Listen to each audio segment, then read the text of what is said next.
लेकिन सत्ता में अब बात एक ऐसे आतंकवाद की करने जा रहे हैं जिसमें कोई बॉर्डर नहीं है बल्कि सड़क और एक्सप्रेसवे है। इसमें कोई आतंक ही नहीं है बल्कि रॉन्ग साइड वाले वो हथियारे हैं जो चंद मिनट और चुल्लू भर पेट्रोल बचाने के लिए किसी की भी जिंदगी की लकीरों को मिटा देते हैं। और इन लोगों के हाथों में AK-47 नहीं बल्कि वो स्टीयरिंग है जिससे वो किसी को रौंद देना मामूली बात समझते हैं और बदले में कहते हैं सॉरी। तस्वीरें देखिए जरा, ये वीडियो देखिए, अब आपको ये हैरान करने वाला वीडियो लगेगा। अनबिलीवेबल है ये। ऐसे ही एक लड़के का नाम है कुलदीप ठाकुर, जिसने बीते रविवार को गुरुग्राम की एक सड़क पर रॉन्ग साइड आते हुए अपनी कार से 23 साल के अक्षत गर्ग की जान ले ली। अक्षत उस दिन अपनी बाइक से साइबर सिटी से एम्बियंस मॉल की ओर जा रहा था, तभी कुलदीप की कार रॉन्ग साइड से सामने आ गई। क्योंकि बाइक की स्पीड तेज थी इसीलिए अक्षत को संभलने का मौका नहीं मिला और ऐसी टक्कर हुई कि अक्षत कई फीट तक हवा में उछला और सड़क पर गिरने के बाद ही दम तोड़ दिया। लेकिन इस खबर को हादसा कहकर भूल जाना एक बड़ी गलती होगी, क्योंकि इस समय भी ऐसे हजारों कुलदीप देश की सड़कों पर खुलेआम घूम रहे होंगे जिनकी लापरवाही से कई लोगों की जान जा सकती है। यह हादसा किसी के साथ हो सकता है। यहां पर तो एक बाइक सवार था। अभी नोएडा में बारिश हो रही थी, कुछ दिन पहले की बात है। मैं जा रहा था और रॉन्ग साइड से एक गाड़ी आ रही थी और वो गाड़ी में जो लोग बैठे थे वो फोन पर भी बात कर रहे थे और दबंगई दिखा रहे थे अपनी।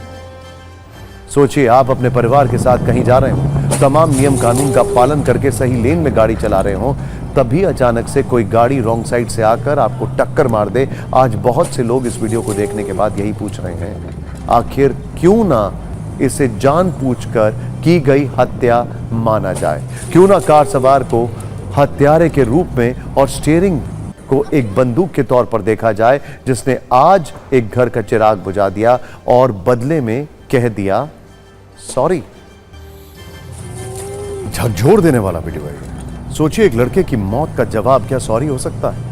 इससे भी ज्यादा दुख की बात यह है कि आरोपी कुलदीप ठाकुर को एक लड़के की जान लेने के कुछ ही देर बाद थाने से जमानत मिल गई। अब वो बिहार भी जा चुका है और हो सकता है कि वो इस खबर को देखने के बाद भारत के कानून और उसके कमजोर सिस्टम के बारे में सोचकर हंस भी रहा हो। वैसे आरोपी कुलदीप ठाकुर के बारे में हमने एक और चौंकाने वाली जानकारी हमें मिली है जो हम आपको बताते हैं। कुलदीप ठाकुर असल में रॉन्ग साइड गाड़ी चलाने का सीरियल ऑफेंडर है। बस उसके हाथों किसी की जान पहली बार गई है। हमने जब पड़ताल की तो यह पता चला कि पिछले ही महीने 24 अगस्त को भी गलत दिशा में गाड़ी चलाने की वजह से उसका 500 रुपए का चालान काटा गया था। लेकिन सोचिए, इससे भी कुलदीप को कोई फर्क नहीं पड़ा और हमें यकीन है आगे भी आरोपी ऐसे ही कानून की धज्जियां उड़ाएगा, क्योंकि उसे भी पता है कि उसका ज्यादा कुछ नहीं बिगड़ेगा। वो भविष्य में फिर अपनी कार को उसी लापरवाही से चलाएगा, किसी इंसान के भविष्य की रेखा मिटा देगा, क्योंकि उसके दिमाग में हो गया तो हो गया। और जब दिमाग में ये सोच हो, ये एटीट्यूड हो, तो ऐसे हादसे होते रहेंगे। वैसे आप शायद ना जानते हो, इस देश में रॉन्ग साइड ड्राइविंग पर 500 रुपए से लेकर 10,000 रुपए तक का जुर्माना किया जाता है। बार बार अपराध करने पर जेल और ड्राइवर का लाइसेंस भी सस्पेंड हो सकता है। लेकिन गुरुग्राम के इस केस में जरा पुलिस की लापरवाही देखिए। आरोपी कुलदीप ठाकुर का लाइसेंस चेक किए बगैर उसे थाने से जमानत दे दी गई। बाद में बताया कि हो सकता है उसके पास लाइसेंस ही ना हो। जब सवाल उठे तो अब पुलिस ने कहा है कि बगैर लाइसेंस गाड़ी चलाने की धाराएं जोड़कर आरोपी को गिरफ्तार किया जा सकता है। लेकिन पहले जब गिरफ्तारी हुई थी तब कौन कौन सी धाराएं लगी थी, ये देखिए। धारा 106 लापरवाही से मौत का कारण, धारा 281 तेज गाड़ी चलाना, धारा 324(4) शरारत के कारण 20,000 रुपए की से अधिक की क्षति, धारा 166 मोटर वाहन दुर्घटना के बाद मुआवजा। आरोपी पर गैर इरादतन हत्या का केस क्यों दर्ज नहीं हुआ? जवाब में गुरुग्राम के एसपी विकास कौशिक ने साफ कहा है कि पुलिस को फिलहाल केस गैर इरादतन हत्या का नहीं लग रहा है। यानी अक्षत के परिवार ने अपना जवान बेटा खो दिया और पुलिस ने इसे बस एक मामूली, एक कॉमन रोड एक्सीडेंट माना है। बहुत अफसोस की बात यह है कि इस देश में रॉन्ग साइड गाड़ी चलाने को शान समझा जाता है और इससे हासिल क्या होता है, थोड़ा सा पेट्रोल बच जाता है और चंद मिनट की बचत हो जाती है। बल्कि एक माइंडसेट है कि बहुत दूर से जाना पड़ेगा। अक्सर ट्रक वो भी रॉन्ग साइड चले जाते हैं। हाईवेज या गुड़गांव जैसी जगह जहां पर लंबे लंबे रास्ते हैं, वहां पर तो ये बहुत कॉमन फीचर है। लेकिन रॉन्ग साइड ड्राइविंग से किसी की जान भी जा सकती है। फिर भी लोग गलत दिशा में गाड़ी चलाने के बहाने क्या बनाते हैं? थोड़ा सा जल्दी में हूं, कौन इतना लंबा यू टर्न ले, बस थोड़ी ही दूर तो रॉन्ग साइड जाना है। कुछ लोग दूसरों को देखकर गलत दिशा में जाना शुरू कर देते हैं। ऐसे लोगों को लगता है कि जब बाकी लोग ऐसा कर रहे हैं तो उनके अकेले नियम पालन करने से क्या हो जाएगा, थोड़ा तेल और समय बच जाता है। और कई बार गलत दिशा में गाड़ी चलाने का यह भी तर्क देते हैं कि सुबह सुबह सड़क खाली तो है।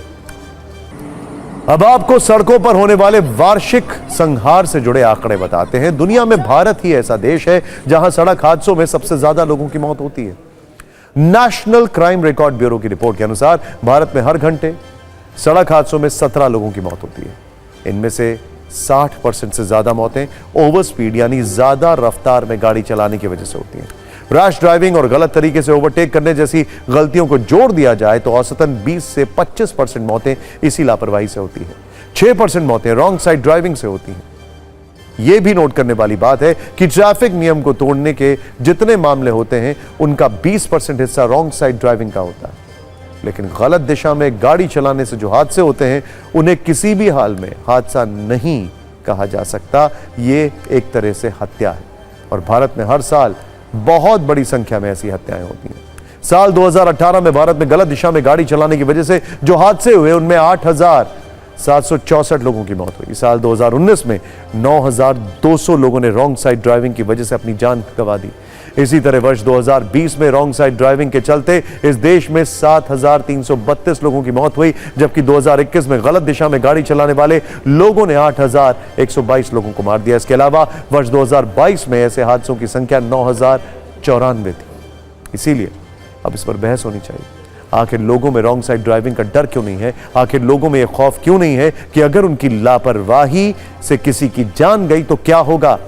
वो भी तब जब ऐसे मामलों में गलत दिशा में गाड़ी चलाने वाला इसके खतरों से पूरी तरह वाकिफ होता है। इसीलिए न सिर्फ गुरुग्राम के केस में बल्कि ऐसे सभी लोगों पर सड़क दुर्घटनाओं के मामले में हत्या का मामला दर्ज होना चाहिए जो खतरे से वाकिफ होते हुए भी ट्रैफिक नियमों का उल्लंघन करते हैं।